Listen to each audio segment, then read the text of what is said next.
Well, it's good to see everyone in chapel this morning. Mă bucur să-i văd pe toți la capelă în dimineața aceasta. Good to begin a day with such wonderful singing. E minunat să începem ziua cu astfel de cântări minunate. And prayer unto the Lord. Și rugăciune către Domnul nostru. It's my first trip to Romania. Este prima vizită a mea în România. But I've had, as I've mentioned before, I've had many Romanian students over the years. Dar am avut mulți studenți de-a lungul anilor la seminarul unde predau. Your president was one of my first. Fratele Tipei a fost între primii. And a number of others after that. Și apoi au mai urmat și alții. It's good to be back with my good friend John Tipei. Mă bucur să-l reîntâlnesc pe bunul meu prieten, fratele Tipei. There are few people that I know in the world Există puțini oameni pe care îi cunosc în lume who have accomplished more with their lives. care să fie realizat mai multe lucruri cu viața lor. And you can just look around this facility to understand what I mean. Trebuie să vă uitați la clădirea aceasta și la instituția în care suntem ca să vă dați seama la ce mă refer. And sometimes when you're young, Uneori când sunteți tineri, it's hard for you to fully appreciate the kind of sacrifice that has been made for you. e greu să înțelegeți sacrificiile care au fost făcute pentru voi. But a great sacrifice has been made, Dar s-a făcut un sacrificiu mare and a great work has been done. și o lucrare mare. And all of us stand on the shoulders of those who have come before us. Și toți, de fapt, stăm pe umerii giganților, uriașilor care au fost înaintea noastră. And we need to remember to be grateful unto the Lord for those who have come before us. Și trebuie să ne reamintim, să fim recunoscători Domnului pentru cei care au fost înaintea noastră. And I appreciate John's invitation to come and teach this week. Apreciez invitația fratelui Tipei pe care mi-a adresat-o de a veni și de a preda aici în săptămâna aceasta. And it's been good to know other colleagues here. M-am bucurat să întâlnesc alți colegi, The rector, fratele rector, with whom I've already had good fellowship. cu care am avut deja o părtășie bună. Our great Old Testament scholar on the book of Esther. Fratele Romică, un bun cercetător pe Vechiul Testament și pe cartea Estera, Who seems to have all the spiritual gifts in one person. care pare să aibă toate darurile spirituale într-o singură persoană. I sometimes think of him as I think of the Lord. Mă gândesc la el așa cum mă gândesc la Domnul. You know, the definition of God we learned in seminary Definiția lui Dumnezeu o învățăm la seminar. is that God is everywhere present in the fullness of Dumnezeu e prezent peste tot în plinătatea ființei sale. And it's been delightful to get to know Brother Manu. De asemenea, m-am bucurat să întâlnesc pe fratele Emanuel. What a wonderful brother and what a great scholar. Ce frate minunat și ce cercetător. I think that he's not translating what I'm saying. Roughly. Nu traduce ce spun, nu-i așa? I think that was faithful. Oh, very good. Well, I didn't interpret. And though I have not met him yet, Deși nu l-am întâlnit încă, my new publisher, noul meu editor, fratele Ide, and delighted to be with you today. mă bucur să vă întâlnesc astăzi. We've had great conversations this week about the book of Revelation. Am avut un timp extraordinar cu întrebări, cu discuții despre cartea Apocalipsa. And we've got a good bit yet to go. Și mai avem încă o bună bucată de mers. And so I'm looking forward to all of that as well. Aștept cu nerăbdare orele care încă au mai rămas. Now I noticed that with 2 clocks in the room, Am descoperit că dacă ai 2 ceasuri într-o încăpere, that punctuality is an important part of the life of the school here. punctualitatea e un aspect important în viața școlii. And I will try to respect that this morning. Și voi încerca să respect această dimensiune. Did you have your Bibles turned, please, to the Gospel of John? Dacă aveți Bibliile, deschideți la Evanghelia după Ioan, în capitolul 1.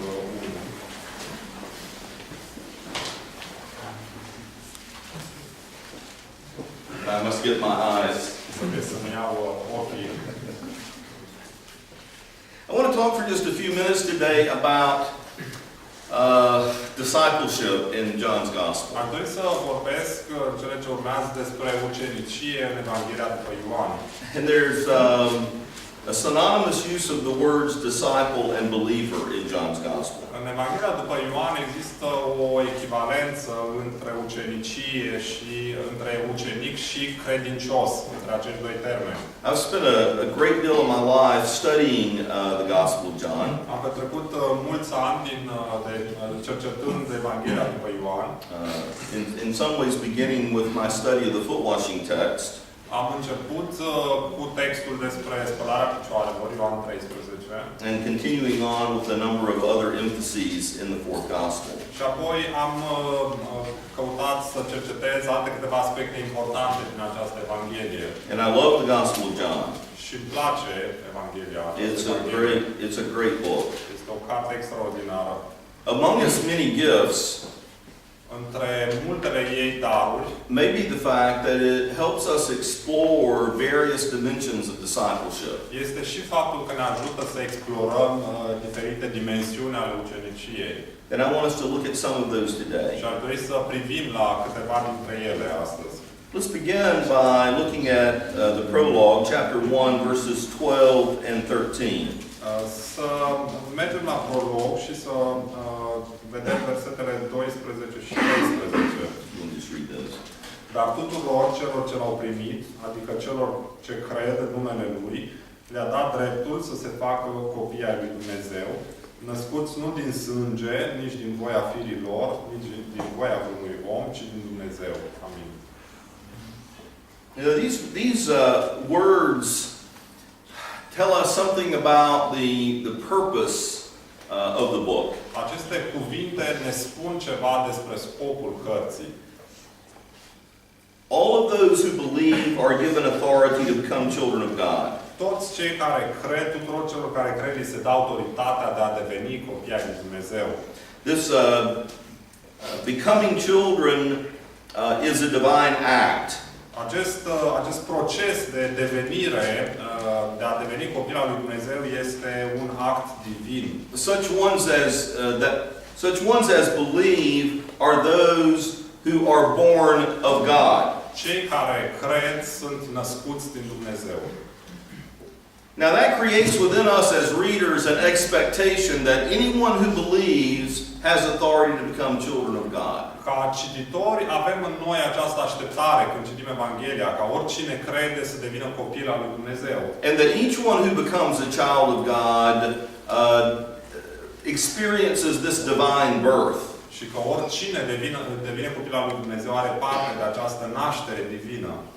And as the gospel begins, we begin to see examples of people to whom this happened or who experienced this. Și pe măsură ce Evanghelia se desfășoară, începem să vedem exemple de oameni care au parte de această experiență. For example, John the Baptist comes in order that all of Israel might believe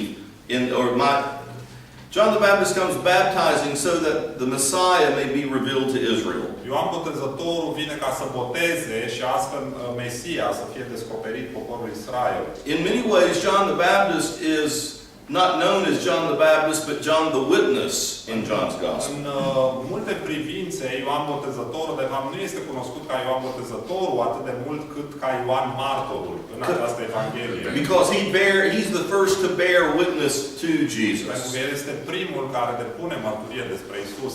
And the prologue says that it is through his witness that all will believe. Și prologul spune că prin mărturia lui oamenii vor crede sau ca să creadă. His testimony can be summarized in verse 34. Mărturia lui poate fi rezumată în versetul 34. Even I have seen, și eu am văzut, and I have believed, și am mărturisit that this is the Son of God. Că acesta este Fiul lui Dumnezeu. Immediately after this testimony, imediat după această mărturisire, when John has said, "Behold the Lamb of God who takes away the sin of the world," când Ioan a spus, iată mielul lui Dumnezeu care ridică păcatul lumii, two of his disciples who hear him speak these words, doi dintre ucenicii lui Ioan care l-au auzit rostind aceste cuvinte, come to Jesus and say, vin la Isus și îi spun, Rabbi, Rabi, where do you abide? unde locuiești?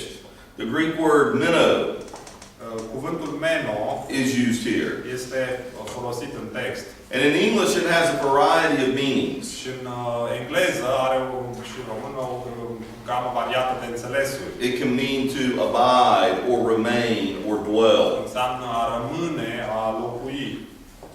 It becomes a very important term in the Gospel of John. Acesta este un termen foarte important în Evanghelia după Ioan. And we'll wind up describing the relationship that we have with Jesus and with God and other believers. Și ajunge să definească relația pe care Isus o are cu ceilalți ucenici. Jesus responds to this question by saying, "Come and see." Isus răspunde la această întrebare prin veniți și vedeți. Remember those words. Rețineți aceste cuvinte. Because those words of Jesus become very important later in the gospel. Pentru că aceste cuvinte devin foarte importante mai târziu în Evanghelie. And so they go and saw where he remained. Prin urmare, ucenicii s-au dus și au văzut unde locuia. And they remained with him the rest of the day. Și au rămas în ziua aceea la el. One of these disciples was Andrew. Unul dintre acești ucenici era Andrei. And Andrew goes and finds his brother Peter. Andrei merge și îl găsește pe fratele lui, Petru. And he says, "We have found the Messiah." Și îi spune, noi l-am găsit pe Mesia. And he brings him to Și Jesus. îl aduce la Isus. Jesus renames him. Iar Isus îi dă un nou nume. He encounters Jesus in a way that transforms his life. Cu alte cuvinte, îl întâlnește pe Isus într-un mod care îi transformă viața. Now the other disciple is not named, Celălalt discipol nu este numit, who had come to cel Jesus. care venise la Isus. It may be Philip. S-ar putea să fie Filip. But in any case, what we find is Philip too finds someone else. În orice caz, ceea ce știm este că Filip găsește și el pe altcineva. He finds Nathanael. Îl găsește pe Natanael.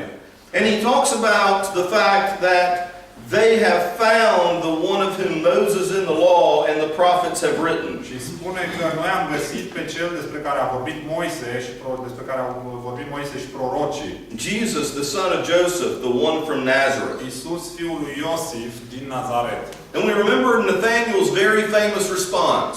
Ne aducem aminte răspunsul celebru pe care l-a dat Natanael. Can anything good come from Nazareth? Poate ieși ceva bun din Nazaret? And what does Philip say? Și ce spune Filip? He says what Jesus said to them earlier. Și spune ce a spus Isus mai înainte. Come and see. Vino și vezi. This becomes an invitation to faith in the fourth gospel. Aceasta este de fapt o invitație la credință în Evanghelia a patra. And Jesus sees Nathanael a long way off. Isus îl vede pe Natanael când acesta era încă departe. And he identifies him as a true Israelite, Și îl identifică drept un adevărat israelit. in whom is no deceit. În care nu există vicleșug. And Nathanael was amazed by this. Și Natanael este uimit de acest lucru. And he says to Jesus, Și spune lui Isus, "Rabbi, you are the Son of God. Învățătorule, tu ești Fiul lui Dumnezeu. You are the King of Israel." Ești împăratul lui Israel. We talked a little bit in our class this week Am vorbit un pic la ore în această săptămână about the fact that John the Baptist comes to reveal Israel, the Messiah to Israel. despre faptul că Ioan Botezătorul vine să-l reveleze pe Mesia lui Israel. That a true Israelite comes Că un adevărat israelit vine and declares that Jesus is the King of Israel. și spune că Isus este regele lui Israel. We see that John's witness already bears fruit. Vedem că mărturia pe care o dă Ioan deja are rod. And we begin to see the way in which people come to faith in the fourth gospel. Și vedem deja modul în care oamenii încep să vină la credință în Evanghelia după Ioan. People believe because others testify to them. Oamenii cred fiindcă alții ajung să depună mărturie. Notice the way that Andrew brings Peter. Iată modul în care Andrei îl aduce pe Filip. And now the way Philip brings, și modul în care Filip and the way that Philip brings Nathanael. îl aduce pe Natanael. Think about the end of the gospel, Gândiți-vă apoi la finalul Evangheliei, where Jesus will say to Thomas, unde Isus îi spune lui Toma, "You believe because you have seen. crezi fiindcă ai văzut. Blessed are those who believe who have not seen. Ferice de cei care au crezut chiar dacă n-au văzut. And that's how we come to faith. Și acesta este modul în care venim la credință. We respond to the testimony that gets born unto us. Răspundem la mărturia care ni se aduce. And that means that we ourselves are to bear such testimonies to others. Aceasta înseamnă că noi înșine trebuie să depunem mărturie în fața altora. Now we find in the next story, În următoarea relatare, a very famous story, este una foarte cunoscută, where Jesus turns water into wine. nunta din Cana, unde Iisus preschimbă apa în vin. Now sometimes people get so concerned about the wine Uneori oamenii devin atât de preocupați de vin, that they miss the point of the story. încât ratează complet aspectul central al relatării. Look at verse 11. Să vedem versetul 11. Jesus did this beginning of signs, or first sign, Iisus a făcut acest prim semn and manifested his glory, și și-a arătat slava, and his disciples believed him. și ucenicii lui au crezut în el. Now surely they're already believing him in chapter 1. Cu siguranță credeau deja în el în capitolul 1. They have said everything about it. Spuseseră totul despre el. In Mark's gospel, you don't get any good confessions of Jesus till about halfway through. În Evanghelia după Marcu nu vezi vreo mărturisire bună cu privire la Iisus decât atunci când ai ajuns pe la jumătate. But in John, it's all up front. Dar în Ioan lucrurile sunt de la bun început prezentate. You're the Messiah. Pozitiv, tu ești Mesia. You're the King of Tu Israel. ești împăratul lui Israel. You're the Son of Tu God. ești Fiul lui Dumnezeu. It sounds like they have some sort of belief already. E deja ideea că au o anumită credință. But there is a deeper belief yet that the disciples encounter through this miraculous act. Dar prin această acțiune miraculoasă ei ajung de fapt la un nivel mai profund de credință. This sign. Acest semn. In this passage we are introduced to a significant figure. În acest pasaj ni se prezintă un personaj semnificativ. The mother of Jesus. Mama lui Isus. She is never named in John's Gospel. Nu este niciodată numită în Evanghelia după Ioan. It's always the mother of Jesus. Ea este întotdeauna mama lui Isus. She appears at the very beginning of Jesus' public ministry. Apare de la bun început, la începutul lucrării publice a lui Isus. She will appear at the very end of his ministry at the cross. Și apare de asemenea la încheierea lucrării publice la cruce. The entire ministry of Jesus is enfolded by these references to his mother. Întreaga lucrare a lui Isus este cumva marcată de aceste două referințe la mama lui. And when we think of mothers, we think of people who know their children well. Și când ne gândim la mame, ne gândim la ele ca la persoane care își cunosc bine copiii. Mothers can sometimes just look at their children and know something's wrong. Mamele se uită de obicei la copiii lor și deja știu că ceva e în neregulă. Or know that their child is troubled. Sau știu că are probleme. And Jesus' mother knows him well. Mama lui Isus îl cunoaște bine. Because she intercedes on behalf of those at the wedding. Pentru că mijlocește în numele celor care sunt prezenți la nuntă. With the expectation that Jesus will intervene. Cu așteptarea ca Isus să intervină. And then she says words that become a refrain throughout the gospel. Și apoi spune niște cuvinte care devin un refren de-a lungul Evangheliei. Whatever he says to you, you do. Orice vă spune El să faceți, faceți. And when you think about all the stories in John's Gospel, Și când ne gândim apoi la toate episoadele din Evanghelia după Ioan, you can evaluate those stories by means of whether the individual does what Jesus says or not. putem evalua aceste episoade urmărind dacă un personaj anume face ceea ce îi se spune să facă. In fact, one of the interesting things about John's Gospel is the role women play in the Gospel. De fapt, un aspect foarte important în această Evanghelie este dat de rolul pe care femeile îl au. Every woman mentioned in the fourth Gospel Fiecare femeie menționată în Evanghelia a patra is an extraordinary example of belief. este un exemplu extraordinar de credință. The mother of Jesus, Mama lui Isus, the Samaritan woman, femeia din who Samaria, brings more people to Jesus than anyone but John the Baptist. care aduce mai mulți oameni la Isus decât a adus însuși Ioan Botezătorul. Martha in chapter 11, Marta, în capitolul 11, who gives the greatest confession of who Jesus is in the fourth gospel. care face cea mai deplină mărturisire despre identitatea lui Isus. In fact, she's the only person in John's gospel to pick up on Jesus' teaching about the resurrection in the last day. Ea este de fapt singura care duce mai departe învățătura lui Isus despre învierea în ziua de apoi. Her sister Mary, who has a similar faith, Sora ei Maria, care are o credință similară, both of whom say, even now we know that whatever you ask God, He will do. ele spun, chiar acum știm că ceea ce îi vei cere lui Dumnezeu, El va face. Mary, who will anoint Jesus' feet, Maria, cea care unge picioarele lui Isus, who prepares Him for His burial, care îl pregătește pentru îngropare, something that will be preached everywhere. este un eveniment despre care Isus spune că va fi vestit pretutinde. And then the cross. Și apoi la cruce, All the men are gone, toți bărbații au plecat, care încotro, except the beloved disciple, a rămas doar ucenicul prea iubit and all the women. și femeile. All of whom appear to be named Mary. Și pe toate se pare că le chema Maria. For years, when I met Romanians, În timp de mulți ani, ori de câte ori întâlneam români, they were all named John. pe toți se chema Ioan. Ioan. Nelu, Nelu. Nutsu, John. So maybe that's what it's like at the foot of the cross. Mary, Mary, Mary. Și la cruce mai multe Marii. Erau. But they are witnesses to this extraordinary moment.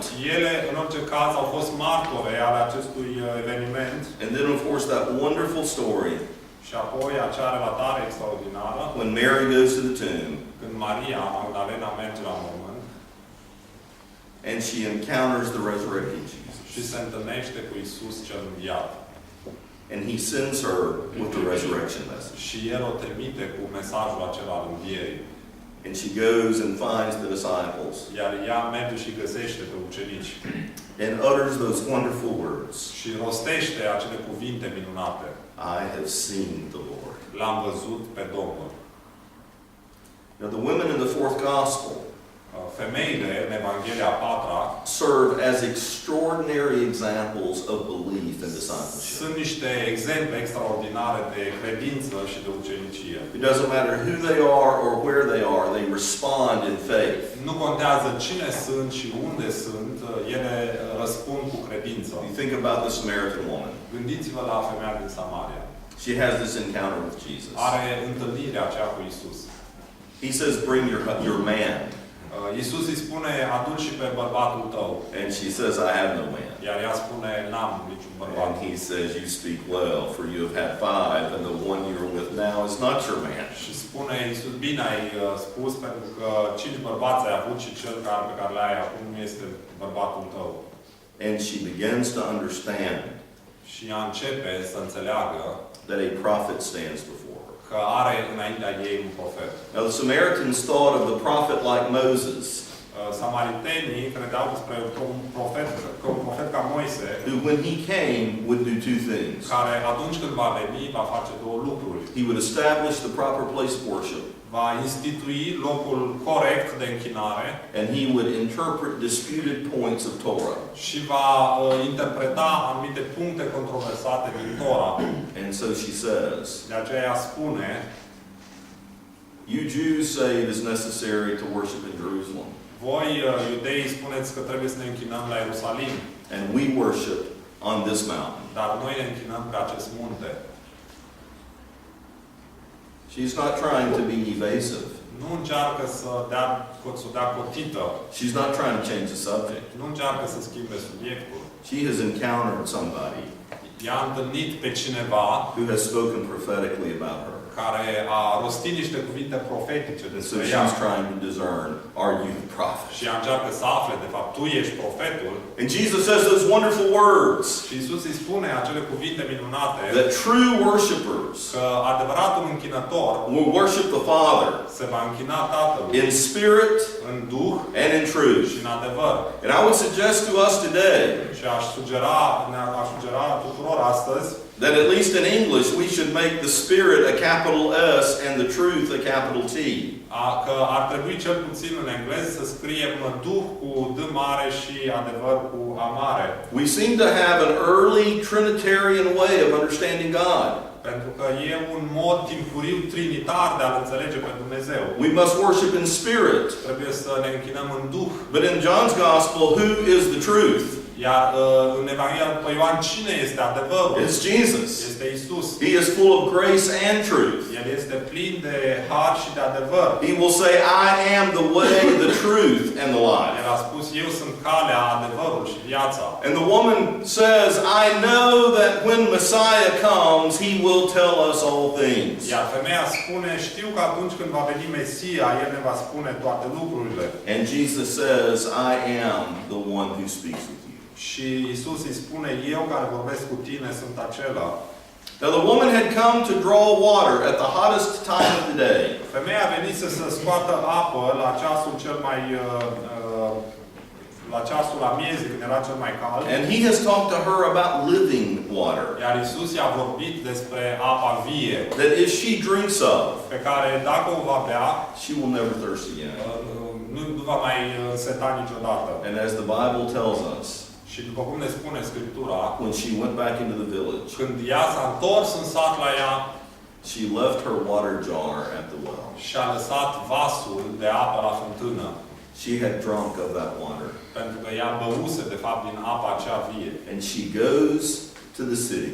Iar și acum se întoarce în sat And says, come see și le spune, veniți și vedeți a man who told me everything I ever did. un om care mi-a spus tot ceea ce am făcut.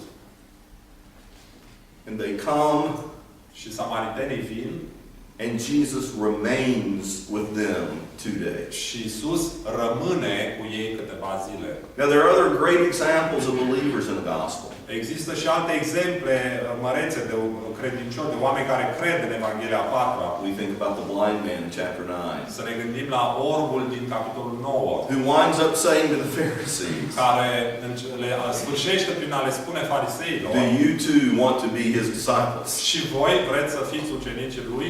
And they persecute him. Și pentru asta este persecutat. But Jesus finds him.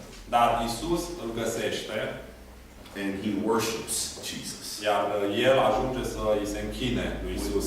We know about Lazarus and his sisters. Știm de asemenea despre Lazar și surorile lui.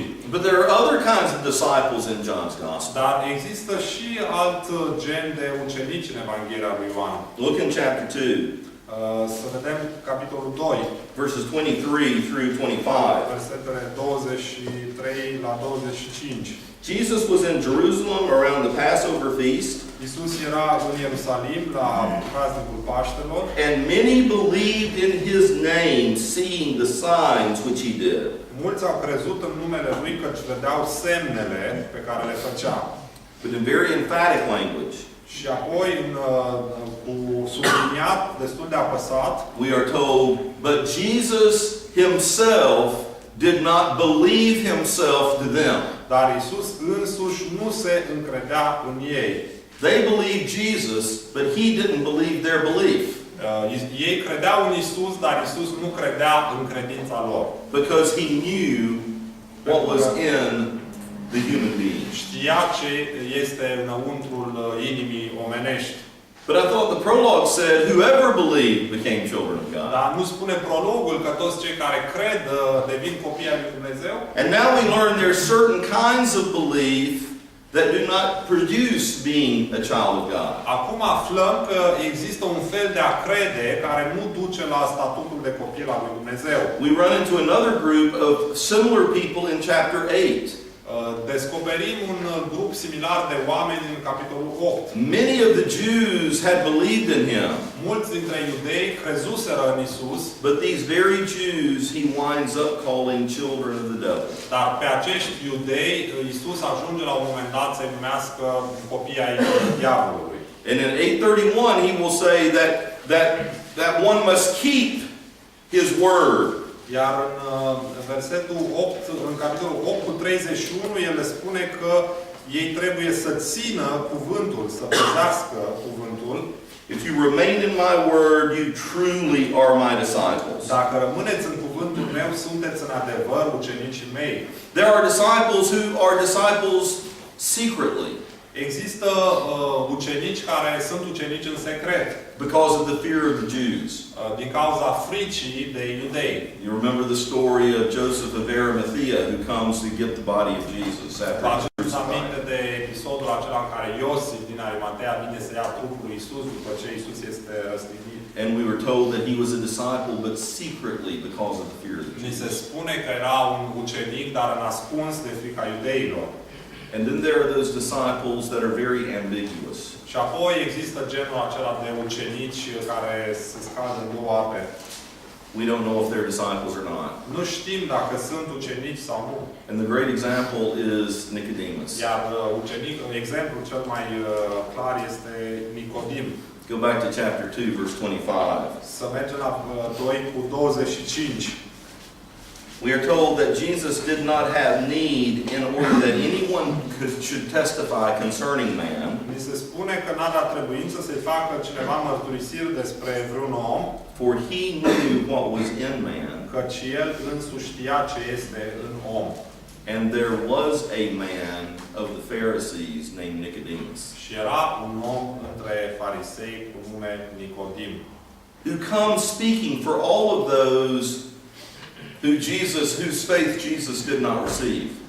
Și el vine, de fapt, să vorbească în numele acelei categorii de oameni a căror credință Iisus nu o acceptă. He's a ruler of the Jews. Este un fruntaș al iudeilor. And he says, Rabbi, we know that you are a teacher who has come from God, Și spune învățătorule, noi știm că ești un învățător venit de la Dumnezeu, for no one's able to do the signs which you do except God be with him. căci nimeni nu poate să facă semnele pe care le faci tu dacă nu este Dumnezeu cu el. And Jesus speaks to Nicodemus about being born from above. Iar și Iisus începe să-i vorbească lui Nicodim despre a fi născut de sus.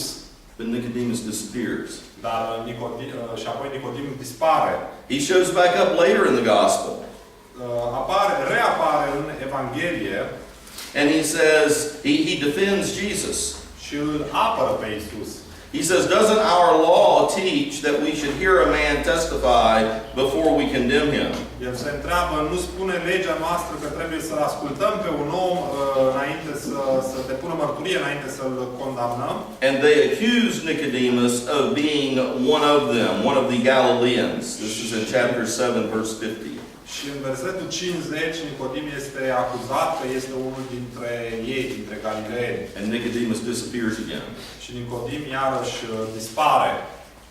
Well, surely when Nicodemus comes with Joseph to get the body of Jesus, that means he believes. Atunci când Nicodim vine împreună cu Iosif din Arimatea ca să ia trupul lui Isus, asta arată că el crede. But the Romans would never give the body of political prisoners to their followers. Dar, pe de altă parte, romanii nu dau trupul unui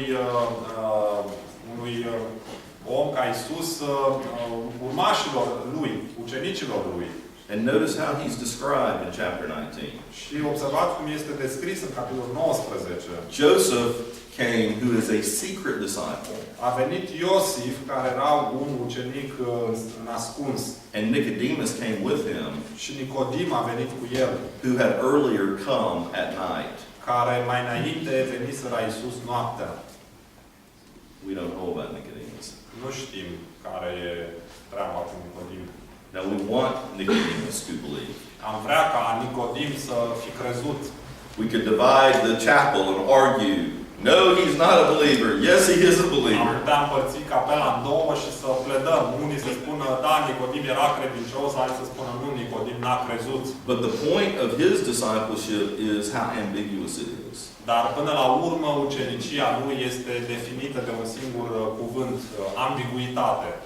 Now, when you go to be with the Lord, Atunci când treci la Domnul and they're having the funeral, și când se ține slujba de mormântare, do you want them to say about you what we say about Nicodemus? ai vrea să se spună despre tine ceea ce se spune despre Nicodim? Well, I think he was a Christian. Cred că era creștin. You know, he did come early to Jesus. A venit mai devreme. He did speak up for Jesus. A vorbit, i-a luat apărarea lui Isus într-o împrejurare. He was at the cross. A fost la cruce, a venit la cruce. But we never heard him say he believed. Dar nu l-am auzit niciodată spunând, da, cred. It was never said about him that he believed. Nu s-a spus niciodată despre el, da, crede. And so we've got these different kinds, these different images of discipleship in John. Prin urmare, în Evanghelia după Ioan avem acest spectru de ucenici. And the question for us is, Și întrebarea pentru noi este, which disciple am I? ce fel de ucenic sunt eu? Amen. Amin. Amin.